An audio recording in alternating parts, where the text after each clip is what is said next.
ছোলা মাখাতে গন্ধরাজ লেবু দিলে খেতে কিন্তু দারুণ লাগে, তার স্বাদ আর ঘ্রাণ অসাধারণ হয়। আজকে তৈরি করেছি ছোলা মাখা। ভীষণ স্বাস্থ্যসম্মত সুস্বাদু একটা খাবার, বাড়িতে বাচ্চা থেকে বড় সকলের কিন্তু ভীষণ পছন্দ। ছোলা মাখা তৈরি করার জন্য এখানে নিয়েছি ছোলা, সাথে নিয়েছি দুটো আলু। ছোলা খুব ভালোভাবে ধুয়ে পরিষ্কার করে নিয়ে সারা রাত কিন্তু ভিজিয়ে রেখেছিলাম। এবার ছোলা আমি সেদ্ধ করে নেব। প্রেসার কুকারে ছোলা দিয়ে দিলাম, সাথে দিয়ে দিলাম দুটো আলু, একটু হলুদ আর সামান্য একটু নুন দিয়ে এবার পরিমাণ মতন করে জল দিয়ে ছোলা সেদ্ধ করে নেব। এবার প্রেসার কুকারে ছোলা সেদ্ধ হতে দিয়েছি। ছোলা মাখা তৈরি করার জন্য একটা মশলা তৈরি করে নেব। এখানে গোটা জিরে আর শুকনো লঙ্কা শুকনো কড়াইতে নেড়ে একটু গুঁড়ো করে নিয়েছি। ছোলা সেদ্ধ করে নেওয়ার পর জল ঝরানোর জন্য একটা ছিদ্রযুক্ত থালাতে রেখে দিয়েছি। তারপর ছোলা একটা শুকনো কাপড় দিয়ে মুছে নিয়েছি, যাতে ছোলার মধ্যে একটুও জল না থাকে।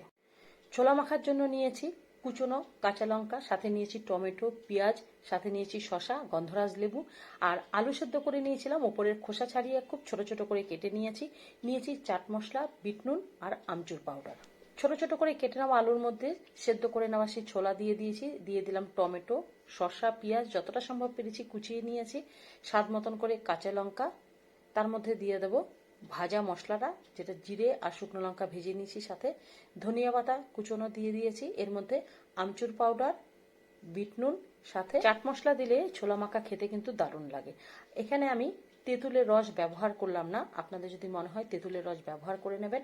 আমি গন্ধরাজ লেবু ব্যবহার করেছি, যেহেতু আমচুর পাউডার দিয়েছি একটু টক লাগবে, তারপরেও আমি এর মধ্যে গন্ধরাজ লেবু দিয়েছি। গন্ধরাজ লেবুর ঘ্রাণ কিন্তু অসাধারণ লাগে। গন্ধরাজ লেবুর খোসা হালকা করে একটু গ্রেট করে নিয়ে এর মধ্যে মিলিয়ে দিয়েছি, আর ভাজা মশলা মিলিয়ে দিলাম। প্রয়োজনে আপনারা এর মধ্যে একটু কাঁচা সর্ষের তেল দিতে পারেন, আমি দিলাম না। এবার খুব সুন্দরভাবে চামচ দিয়ে অথবা হাত দিয়ে খুব ভালোভাবে মেখে নিতে হবে, যাতে মশলাগুলো খুব সুন্দরভাবে মেখে যায়। এইভাবে ছোলা মাখা যদি তৈরি করে থাকেন আর মশলাগুলো যদি সঠিক মাপে যদি ঠিকঠাক মতন থাকে, তাহলে এই ছোলা মাখা খেতে কিন্তু অসাধারণ লাগে। আর এই ছোলা মাখা দিয়ে কিন্তু মুড়ি খেতেও কিন্তু অনেক ভালো লাগে। আপনারা প্রত্যেকেই কিন্তু তৈরি করে থাকেন ছোলা মাখা। আমি যেভাবে তৈরি করলাম সেটাই আজকে আপনাদের সাথে শেয়ার করে নিলাম। আশা করব আজকে